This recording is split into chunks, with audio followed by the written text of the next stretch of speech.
আসসালামু আলাইকুম। কেমন আছেন সবাই? এখানে আমি মিডিয়াম সাইজের একটা আলু নিয়েছি। খুব কুচি করে কেটে নিতে হবে। পেঁয়াজ, মরিচ দিয়ে দিলাম, লবণ দিয়ে দিলাম, হলুদের গুঁড়া, কালিজিরা দিয়ে দিব কিছু পরিমাণ। আর এখানে দিয়ে দেব ধনিয়া গুঁড়া। সব মসলাগুলো আর আলুর সাথে এভাবে মাখায় নিতে হবে। খুব ভালো করে মাখায় নিবেন। তাহলে এটা অনেক সফট হয়ে যাবে। তারপরে এখানে আমি দিয়ে দিব ২ টা ডিম। মাত্র ২ টা ডিম দিয়ে একটু কাঁটা চামচ দিয়ে নেড়ে নিতে হবে। আর ডিমের সাথে সব আলুর মিশ্রণগুলো মিশিয়ে নিতে হবে সুন্দর করে।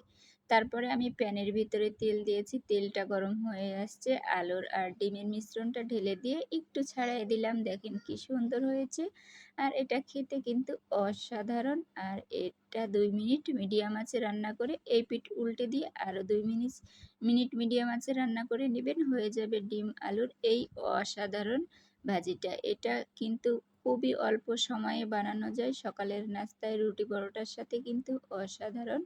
তো আপনারা সবাই বাসায় ট্রাই করবেন আর ভিডিওটা বেশি বেশি শেয়ার করে দিবেন, লাইকস কমেন্টস করবেন।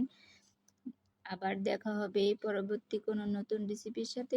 সবাই ততক্ষণ পর্যন্ত অনেক অনেক অনেক ভালো থাকবেন। আর এতক্ষণ ভিডিওটা দেখার জন্য আপনাদেরকে অসংখ্য ধন্যবাদ। আল্লাহ হাফিজ।